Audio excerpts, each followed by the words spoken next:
Hello. So Yorkshireman, now living in Wales, and I'm back again.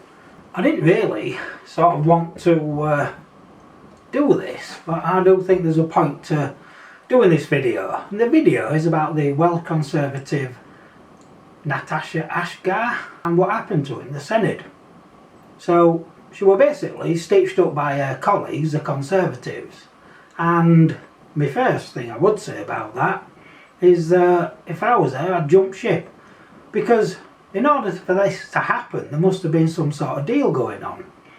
Anyway, I was thinking about it and I thought, right, I think I might need to have a look at this and give you my personal opinion on it and go through what I think are some of the interesting processes.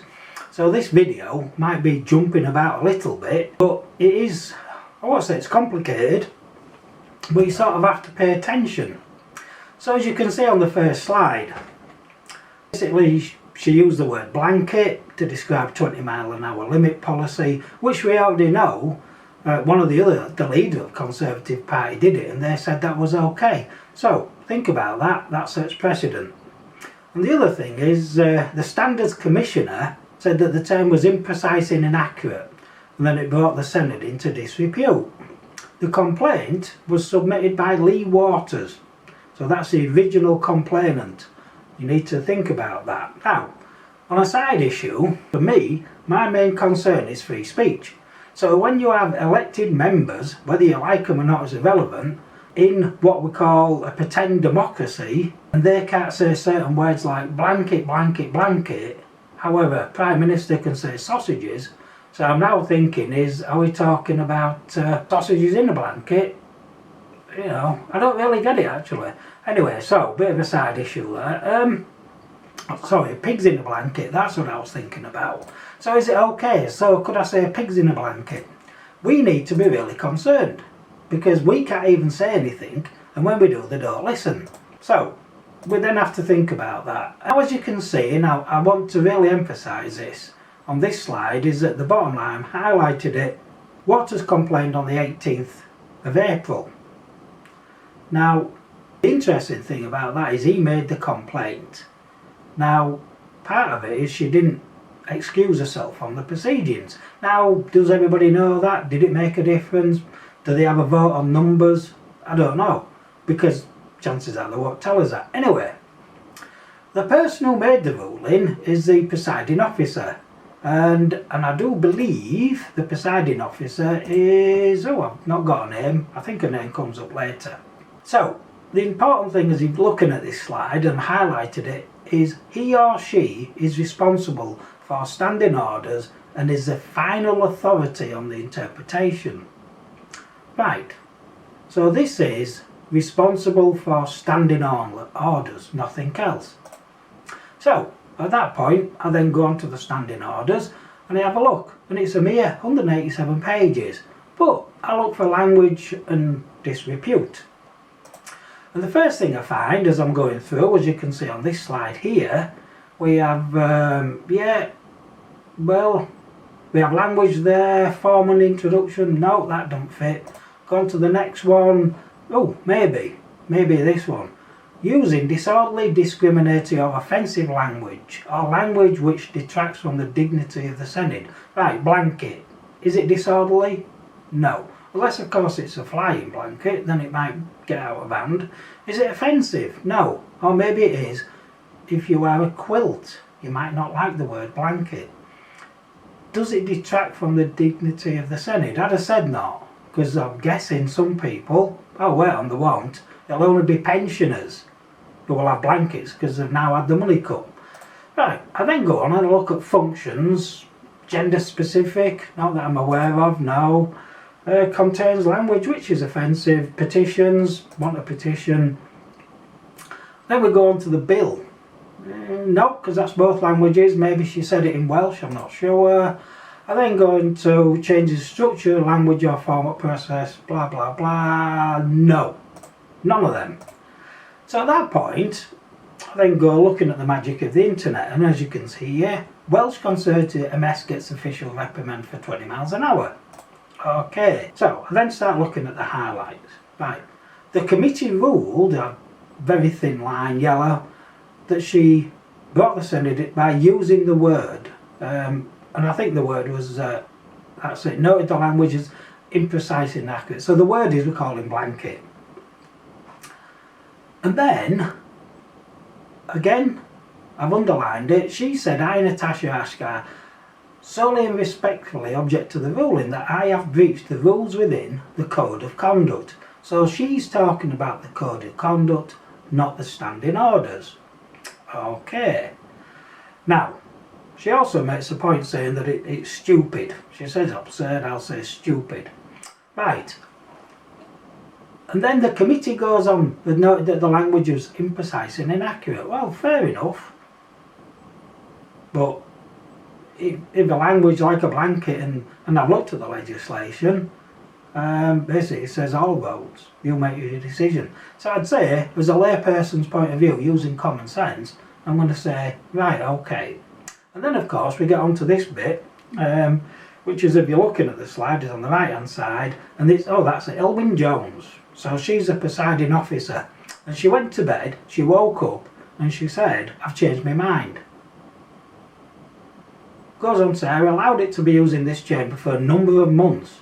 Goes to bed, wakes up. Now, you will never ever beat that. So what happens if our whole system is based on someone going to bed and that person waking up and saying, I'm changing everything?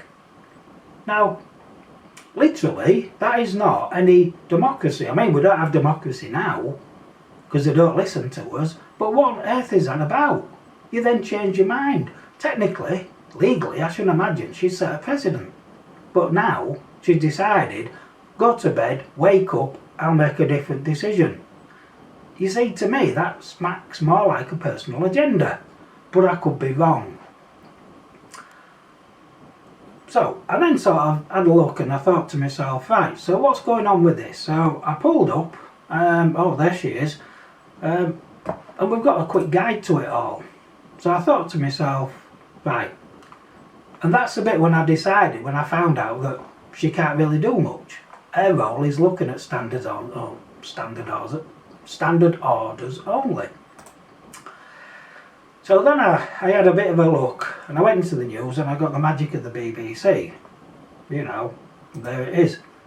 And then again it reconfirms, and this is a bit you need to pay attention to, at the top, Lee Waters accused her of a degree. Now also said, after a renewed objection by Lee Waters. So this is his second go at it, or maybe third go, difficult to say.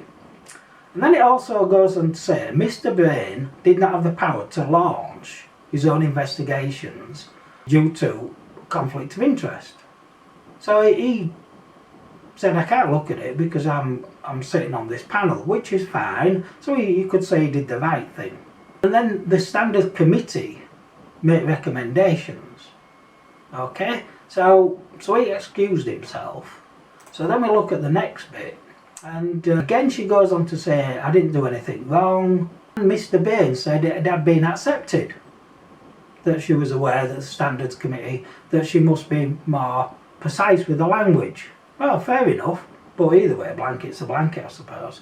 And then of course Waters said, this is after the found, Waters said, standards matter and truth matters. I'm glad the Commissioner and the Standard are standing up for both these things. Now, to be honest, given the fact that he promised all sorts, like £100 million, and it only cost £33 million to implement, I think someone needs to basically take him to task, because I personally will say that's an untruth. And then he goes on to say, finding of dishonesty. Well, no, they didn't find that. Moral turpitude, they didn't find that at all. What they've said is that she's brought the Senedd into disrepute. Again, he is saying something totally different, but everybody seems to love it. So, what I then went on to do is, I then went on and I looked at the Code of Conduct, because that's where it all comes from. Now remember, the presiding officer can only deal with the standing orders. I then looked at Code of Conduct. And I then did the normal search. I looked for things like language and the rest of it. However, more interestingly, I found this.